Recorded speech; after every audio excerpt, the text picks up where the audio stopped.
All right. Then we have Breaking Bridget. The American Medical Association is asking tech companies and the DOJ to crack down on those questioning the orthodoxy of gender-affirming care. I swear to God. I swear to God. I'm confident I will be on the right side of history on this issue because I'm on the side that's against mutilating children. What is wrong? How has this been institutionalized? How? I don't know. How? So quickly. It doesn't make sense. Anyone? Is it just a money grab? It's got to be a money grab. I mean, I know there's a load of money in transitioning people. Hundreds of thousands of dollars per person. It borderlines on evil. Yeah. And I hate throwing that word around, but it's child abuse. These children cannot consent to this. They're too young. And you have adults who are supposed to be the ones in the room saying, hey, maybe these newfangled ideas that you have as a child, you don't want to follow through on all of them when you're a child because you might grow up and realize that was a bad idea. This can apply to many things as children. Yeah. Not just cutting your tits off or your dick off. Permanent mutilation. No, because make no mistake, that's what gender-affirming care really is. It's mutilating kids. This is brutality and child abuse, and I'm sorry, but you need to oppose it. They're backing off this everywhere in the world. Yeah. Over in Europe, they're backing off of giving the kids testosterone and puberty blockers, which is just is an insane. Listen to these words. Puberty blockers. What? This is a crazy term that we've just assimilated like, oh, that's a normal thing.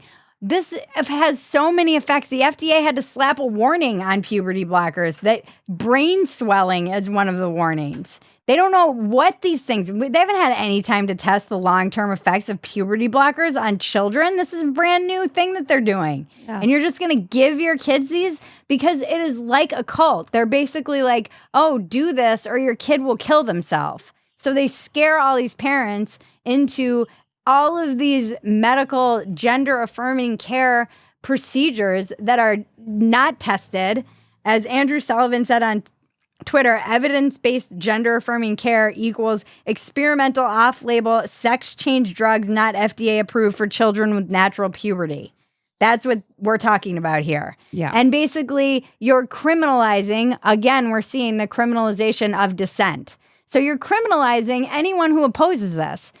There was another joke that Christopher Rufo made where it's like, if you don't genitally mutilate your kid, you are a domestic terrorist. Because that's what they're trying to say. They're getting the DOJ and big tech involved in trying to police disinformation, which is really just people repeating what the people are saying. The people are saying, oh, we're using puberty blockers and mastectomies, and we're doing some surgeries on kids who are minors, and then the people will repeat that. Usually conservatives, also feminists have been pushing back against this before too.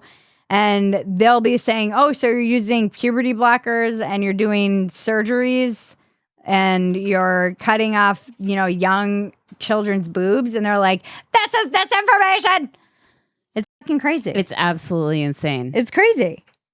There's that lawsuit of over 1,000 plaintiffs in, what was it? I think it was in London. In the at the transgender clinic. Yeah. People are already starting to be like, this is insanity in the rest of the world. But America's just like, well, let's move forward with this. I need to slow down and take a breath because this is something I'm really passionate about.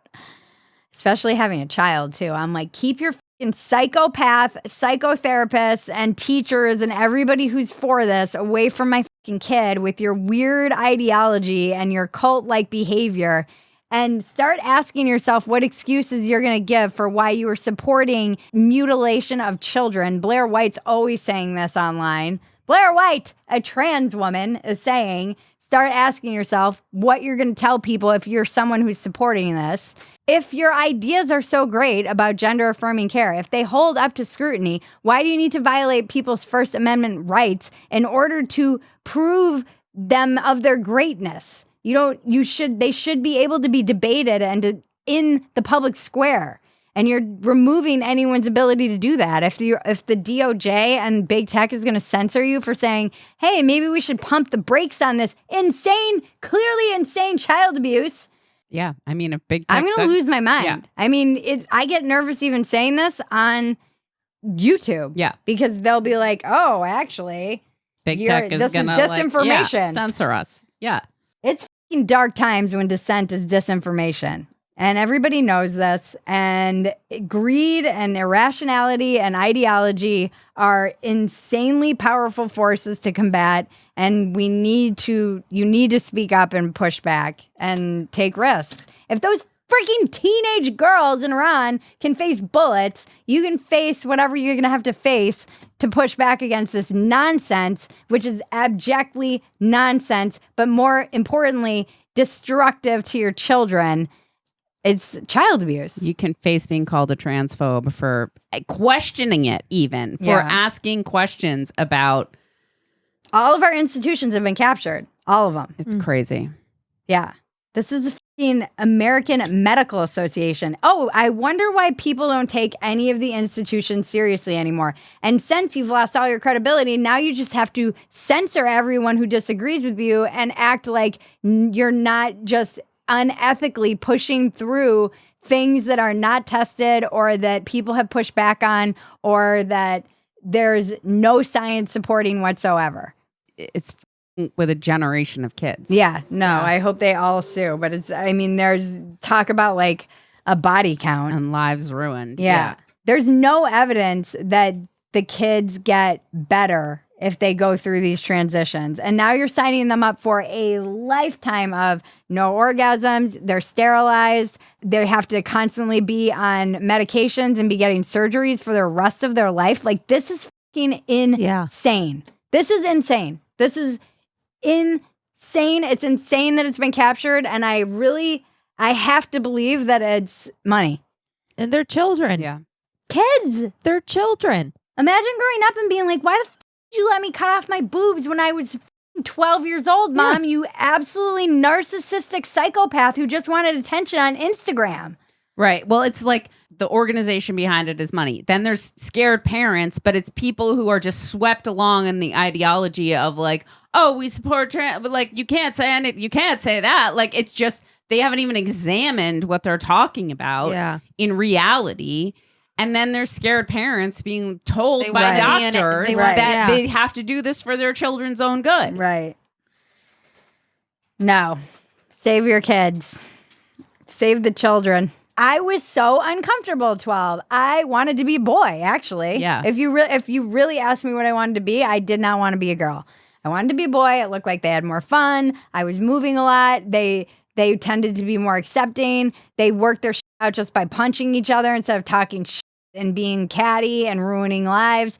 They didn't punch me in the locker room. Like, I was uncomfortable about the new attention I was getting because my boobs were growing. I didn't know how to handle it. I hated getting my period. I've always had penis envy my whole life. Mm-hmm. I absolutely had a narcissistic enough. I mean, they're not all narcissists. Like, a lot of the parents, most of the parents, I think, are very sweet, well-meaning, desperate parents who don't know what to do because their kid spends too much time on TikTok and has been swept away by this craze and contagion, basically, and they don't know what to do. And so they're trying desperately to do whatever they can. I also think there are some parents, usually narcissists, who view their children as accessories, and this is just like the cool accessory to have as a trans kid. Mm-hmm.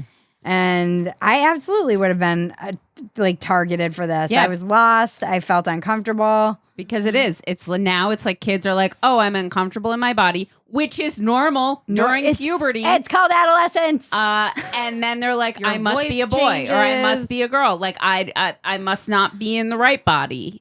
It just feels that way. Of course it feels that way. You're a freaking teenager. It sucks. It sucks. It's like 3 to 4 years of suck. Try like 7. Yeah, maybe longer. But those puberty, actual puberty is hell. It's not fun. It's awkward. You're wearing pads. Yeah, it's just the whole thing. The whole thing sucks. And of course, you'd want to be like, I want out of this. And now there's a whole entire medically backed system that will just usher you along this path. And then you're 25 and you suddenly want kids and you can't have kids because you took too many puberty blockers, or you had a hysterectomy when you were 17, or you can't breastfeed because you don't have boobs anymore. Like, so many things that I thought I wanted in my teens and 20s are not things that I want in my 30s and 40s. You change your mind as you age. I can't believe this. I can't believe that this is where we are. I know. I mean, this could be Breaking Bridget every week because it just seems like it keeps getting worse. Mm-hmm. There was an ad that I saw where they're like using mastectomy scars on Instagram to advertise like, this is a symbol of cool now. I know.